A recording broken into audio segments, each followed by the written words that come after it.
네, 9월 17일 목요일 새벽 예배를 하나님께 올려드리도록 하겠습니다.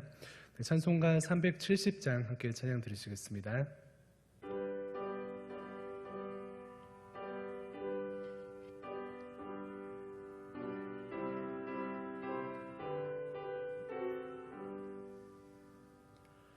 주 안에 있는 나에게 단 근심이 있으랴.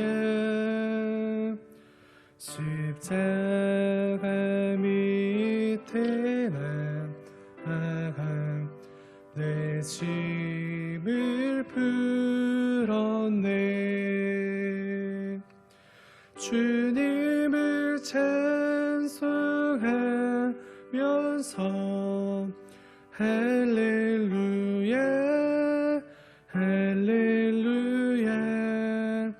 내 앞길 멀고 험해도 나 주님만 따라가리. 그 두려움이 변하여 내 기도 되었고, 전날의 한숨 변하여 내 노래 되었네. 주님을 찬송하면서 할렐루야 할렐루야.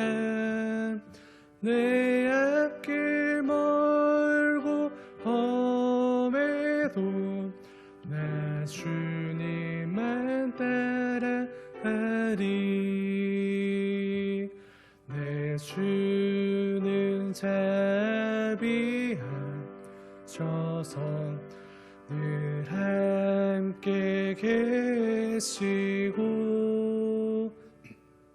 내 굽비함을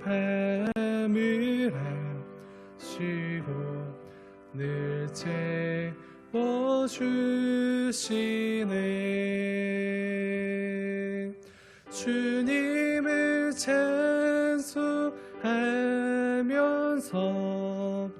할렐루야 할렐루야. 내 앞길 멀고 험해도 나 주님만 따라가리. 내 주와 맺은 언약은 영불변하시니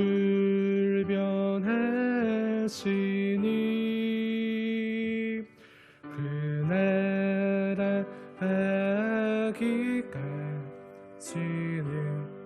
늘 보호하시네.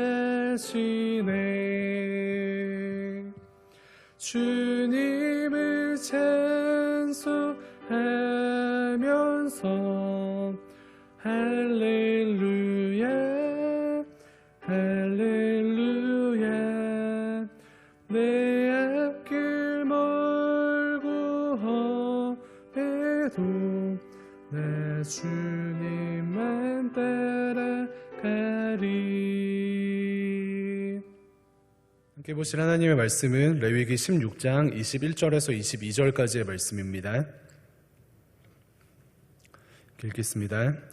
아론은 그의 두 손으로 살아있는 염소의 머리에 안수하여 이스라엘 자손의 모든 불의와 그 범한 모든 죄를 아뢰고 그 죄를 염소의 머리에 두어 미리 정한 사람에게 맡겨 광야로 보낼지니 염소가 그들의 모든 불의를 지고 접근하기 어려운 땅에 이르거든 그는 그 염소를 광야에 놓을지니라. 아멘. 네, 저희가 레위기 말씀을 함께 묵상하고 있습니다. 오늘은 16장 말씀을 함께 묵상하는데 16장은 7월 10일에 이루어지는 속죄일의 의식을 다루는 말씀입니다. 네, 속죄일은 레위기 신학의 중심이 되고요. 특별히 1년 중에 가장 거룩한 날입니다. 속죄일에는 이스라엘의 모든 죄를 해결하는 날이고요. 또 지난 11장부터 15장까지 살펴보았던 죄와 부정에 대해서 미처 해결하지 못한 것을 해결하는 그러한 날이기도 합니다. 또한 하나님과의 관계에서 가장 깊숙한 어떠한 부분까지도 처리한다는 측면에서 속죄일의 이 제사는 평소 허락되지 않는 곳인 지성소까지 대제사장이 들어가도록 요구되고 또 들어가는 것이 허락되는 그러한 날입니다. 지난 10장 말씀을 보셨을 때 아론의 두 아들인 나답과 아비후는 허락되지 않은 불로 하나님 앞에 나아갔다가 죽임을 당하게 되었습니다. 그래서 죄악된 우리는 하나님께서 정하시는 때에 정해진 절차와 혹은 준비를 통해서만 하나님께 나아갈 수 있는 것을 성경이 이야기하고 있습니다. 그래서 먼저는 저희가 이 과정들을 보면서 믿음이 좀 약하신 분들이나 혹은 초신자분들 혹은 불신자분들께서는 하나님께서 왜 이렇게 까다로운 분이시고 하나님께서 왜 이렇게 무서운 분이신가 질문을 하실 수도 있겠습니다. 인간과 교제하는 것을 이렇게 까다롭게 정해놓으시고 또 규정에 맞지 않을 때에 죽임 당하게 하는 것을 생각하면서 하나님께서 참 무서운 분이시고 까다로운 분이시라고 생각할 수도 있습니다. 그런데 어떻습니까? 하나님은 이처럼 까다롭고 무서운 분이십니까? 그렇게 생각하는 것은 옳지 않습니다. 까다롭고 무서운 분이라고 하나님을 저희가 생각하는 것이 아니라 이 과정을 보면서 정말 함부로 다가갈 수 없는 하나님은 얼마나 완전하신 분이신가, 그것을 저희는 묵상할 수 있어야 하고요. 또 완전하고 위엄이 있으신 분이셔서 함부로 나아갈 수는 없지만 그럼에도 이 복잡한 절차들을 통하여서 우리와 교제하기 원하시는 하나님의 사랑을 저희는 깨달아야 하는 줄로 믿습니다. 완전하신 하나님의 사랑으로 우리는 하나님 앞에 나아갈 수 있습니다. 이것을 은혜라고 이야기를 하는데요. 특별히 본문의 속죄일에 제사 드리는 과정을 통하여서 저희는 이 메시지를 좀 생각해 보면 좋겠습니다. 바로 속죄일의 제사의 과정에 우리에게 슬픔과 기쁨이 함께 있다라는 그러한 메시지입니다. 속죄일은 이스라엘 전체의 죄와 또 미처 해결하지 못한 그러한 죄를 사함받는 날이고요. 말씀드린 것처럼 하나님과의 관계에서 가장 깊숙한 곳까지 들여보게 되는 그러한 은혜의 날입니다. 그런데 이 제사의 과정을 보면은 말씀드린 것처럼 슬픔과 기쁨이 함께 있습니다. 먼저 슬픔은 무엇입니까? 이 과정을 보면은 저희가 이 과정 가운데 슬픔을 느끼는 것은 우리의 죄의 무거움을 생각하게 되기 때문에 슬픔이 있습니다. 본문의 그 대제사장은 출애굽기 28장 말씀을 보면은 그것에 기록된 화려한 어떠한 대제사장의 의복이 아닌 즉 세마포로 된 옷을 입을 것을 속죄일에 요구되는 것을 보게 되는데요. 세마포로 된 옷은 언제 입습니까? 기쁠 때 입지 아니하고 장례식 때 입지 아니합니까? 세마포 옷을 입는 이 제사장의 의복을 생각할 때에 저희는 죄의 무게와 슬픔을 알 수가 있습니다. 더 나아가서 오늘 본문에는 지난 그 14장에서는 한 마리의 새는 제물로 드리고 또 한 마리의 새는 들판으로 이렇게 날려보낸 말씀과 유사하게 아사셀 염소에 대한 기록이 있습니다. 백성들의 죄를 위해서 두 마리 염소를 데리고 와서 한 마리는 하나님을 위한 속죄 제물로 이렇게 바치게 되고 다른 한 마리는 백성들의 죄를 전가하여서 돌아오지 못하는 광야로 보내게 됩니다. 백성들의 죄가 사해지고 영원히 그들의 죄가 기억되지 않는다라는 의미를 이 두 마리 염소를 어떻게 처리하는가의 그 과정을 통하여서 알 수가 있는데요. 제사 때마다 적용할 수 있듯이 특별히 또 아사셀 염소를 생각하면서 적용할 수 있듯이 이 죄는 백성들의 슬픔과 또 그 죄의 슬픔이며 이 죄의 무거움이 엄청나다라는 것을 저희에게 말씀해주는 하나님의 말씀입니다. 그래서 나의 죄 때문에 대속물이 죽고 특별히 광야로 보내지는 아사셀 염소는요, 죄를 지고 광야로 이렇게 보내지게 되는데 백성들의 죄를 전가하여서 제물로 드리고 또 광야로 보내진 이 과정을 보면서 저희는 다시금 우리의 죄 앞에서 죄의 무거움을 깨닫게 되고 슬퍼하게 되는 이 은혜가 있기를 간절히 소망합니다. 특별히 세마포 옷을 입은 것처럼 우리의 죄 앞에서, 우리의 죄의 무게 앞에서 함께 슬퍼하고 또 애통하는 저희들 개인의 삶이 되기를 간절히 소망합니다. 네, 말씀에 비추어서 다시금 성도된 저희들은요, 하나님께서 죄를 용서하시고 또 회복하시는 그 과정 가운데 먼저는 슬퍼하는 삶을 살아내는 것이 마땅한 줄로 믿습니다. 그래서 나의 이 무겁고 짙은 죄의 대가가 도대체 무엇인가, 이것에 대해서 치열하게 고민하며 나의 죄 앞에서 세마포 옷을 입은 자로 슬퍼하고 애통하는 이 은혜가 우리 모두에게 임하기를 주님의 이름으로 축원을 드립니다.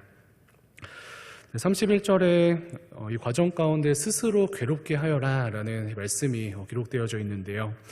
그런데 이때 사용된 괴롭게 하다라는 이 단어를 살펴보면은 이스라엘 백성들이 애굽에서 고통을 당할 때 사용된 단어와 동일합니다.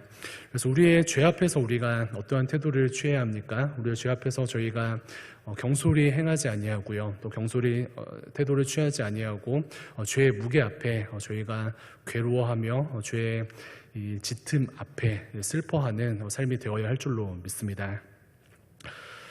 그래서 신대원 때 한 교수님께서 3년 내내 죄에 대한 심각성을 항상 말씀하시면서 학생된 저희들에게 죄에 대해서 항상 경각심을 가질 것을 말씀하셨습니다. 예수 그리스도의 십자가와 부활의 은혜를 저희가 누리기 이전에 죄에 대한 슬픔과 애통함과 심각성을 항상 기억해야 된다라고 저희들에게 가르치셨습니다. 그래야 하나님의 마음을 성도된 저희들이 알 수 있고, 그러할 때 하나님께서 주신 은혜를 비로소 은혜로 받을 수 있다라는 그러한 말씀이셨습니다. 구약에서 특히 레위기와 또 본문의 16장 말씀을 보면서 저희가 죄의 무거움을 알 뿐만 아니라요, 죄의 무거움 앞에서 슬퍼해야 하는데, 요즘 우리는 죄에 대해서 슬퍼하기보다는 하나님의 은혜만을 강조하면서 죄에 대한 슬픔과 애통은 잊어버린 삶을 살진 않는지 우리 자신을 돌아보아야 할 줄로 믿습니다. 그래서 은혜에 앞서서 우리의 죄의 무거움을 묵상하시고 그 무거움 앞에 또 애통하며 자복하는 저희 모두가 되기를 주님의 이름으로 축원을 드립니다. 그래서 오늘 하루도 내 안에 남아있는 여러 가지 죄악들, 또 우리 가정에 남아있는 죄악들, 또 교회 공동체와 또 이 한국 교회와 나라 민족 가운데 남아있는 여러 가지 죄악들을 생각하시면서 하나님 앞에 무거운 심령을 가지고 회개하는 이 은혜가 우리 모두에게 임하기를 간절히 소망합니다. 그래서 말씀 가운데 이 제사의 과정들을 볼 때에 나의 죄는 어떠한 재물이 죽어야 하는 죄이구나, 또 나의 죄는 이 아사셀 염소가 광야로 외롭게 영원히 유리되어야 하는 그러한 심각한 죄이구나 라는 것을 깨닫고 다시금 애통의 심령을 회복하시는 모든 성도님들 되시기를 축원드립니다.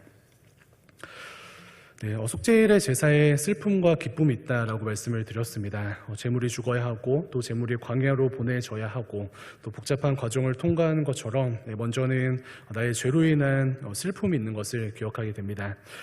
그런데 이 속죄일은 사실 이 슬픔도 있지만요, 궁극적으로는 성도된 우리들에게 축복의 날이요, 용서의 날이요, 생명의 날인 줄로 믿습니다. 그래서 무엇이 있습니까? 슬픔을 통과한 성도들에게는 기쁨이 있습니다. 네, 속죄의 과정과 그 대가가 치열하지만 이 은혜를 진지하고 겸허하게 받아들이는 주의 백성들에게는 본문이 이야기하는 죄사함과 자유함이 있습니다. 네, 그래서 속죄일은요, 궁극적으로는 축복과 용서와 생명이 있는 날인 것을 믿으시기를 부탁을 드립니다. 네, 대속물을 통해서 죄가 사해지고요, 또 앞서 소개해드렸던 특별히 외롭게 영원히 돌아올 수 없는 광야로 보내진 이 아사셀 염소를 통하여서 우리의 죄는 영원히 우리에게 돌아오지 않습니다. 이 사실을 믿으시길 바랍니다. 특별히 예수님께서 자신의 몸을 완전한 제물로 드리심으로 인하여서 이것이 우리의 삶 가운데 완전히 성취가 되었습니다. 저희가 잘 아는 시편 103편에 이렇게 고백을 하는데요. 하늘이 땅에서 높음 같이 그를 경외하는 자에게 그 인자하심이 크심이로다. 동이 서에서 먼 것 같이 우리의 죄가를 우리에게서 멀리 옮기셨으며 라고 기록합니다. 하나님께서 죄로 인해 고통받고 죽을 저희의 죄를 멀리 옮기셨습니다. 어떻게 옮기셨습니까? 동이 서에서 먼 것 같이, 동이 서와 만날 수 없는 것 같이 멀리 옮기셨고요. 또 자석의 N극과 S극은 다시 만날 수 없는 것처럼 우리의 죄를 하나님께서 멀리 옮겨주셨습니다. 다시는 돌아오지 않는 광야로 보냄받은 이 아사셀 염소를 통하여서 우리의 죄가 멀리 떠났다, 영원히 돌아오지 않는다라는 것이 본문을 통하여서 확증되었고요. 무엇보다 예수 그리스도를 통하여서 그것이 확증되었습니다. 말씀을 마치도록 하겠습니다. 오늘 그 속죄일의 과정을 보면서 저희가 품어야 할 마음을 한번 돌아보고 하나님께서 주시는 어떤 메시지들을 이렇게 생각해 보았는데요. 죄의 심각성 앞에서는 먼저 본문의 말씀처럼 베옷을 입고 치열하게 울지만요, 우리를 사랑하셔서 우리의 죄를 영원히 떠나보내신 하나님의 사랑 앞에 매일 나아가야 할 줄로 믿습니다. 예수님께서 다시 오실 때에 그때까지는 저희가 이 땅에서 남아있는 죄성과 계속해서 치열하게 씨름하고 사단의 공격 가운데 치열하게 살아가지만요, 그러한 정죄 안에서 우리가 선포할 것은 내 죄는 이미 영원히 떠나갔다, 동이서에서 먼 것 같이 하나님께서 나의 죄를 떠나보내셨다라는 이 은혜를 선포하시면서 죄와 기쁨으로 이렇게 싸워주시고 또 승리를 선포하시기를 주님의 이름으로 축원을 드립니다. 그래서 이 사랑과 은혜를 붙드시고 오늘 하루도 은혜 가운데 강하신 모든 성도님들 되시기를 주님의 이름으로 축원드립니다. 기도하겠습니다.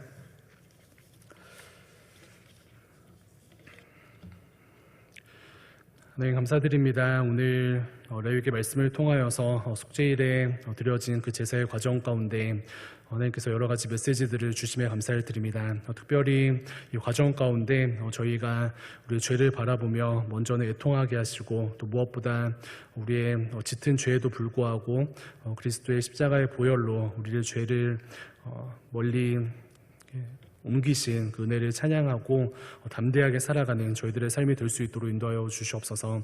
사단마귀 계속해서 우리의 심령 가운데 정죄하고 공격하지만 승리하신 그리스도의 은혜를 붙들고 오늘 하루 승리하기를 간절히 소망합니다. 주 은혜를 허락하여 주시옵소서. 감사드리며 살아계신 예수님의 이름으로 기도합니다. 아멘. 하늘에 계신 우리 아버지여, 이름이 거룩히 여김을 받으시오며 나라가 임하시오며 뜻이 하늘에서 이루어진 것 같이 땅에서도 이루어지이다. 오늘 우리에게 일용할 양식을 주시옵고 우리가 우리에게 죄 지은 자를 사하여 준 것 같이 우리 죄를 사하여 주시옵고 우리를 시험에 들게 하지 마시옵고 다만 악에서 구하시옵소서. 나라와 권세와 영광이 아버지께 영원히 있사옵나이다. 아멘. 들으신 말씀을 기억하시면서 함께 기도하도록 하겠습니다. 나라와 민족과 또 코로나의 종식을 위해서 기도해 주시고 교회 1만 성도의 비전과 또 교회 공동체를 위해서 함께 기도해 주시기 바랍니다. 또 가지고 나오신 기도 제목 가지고 함께 기도하겠습니다. 기도하시겠습니다.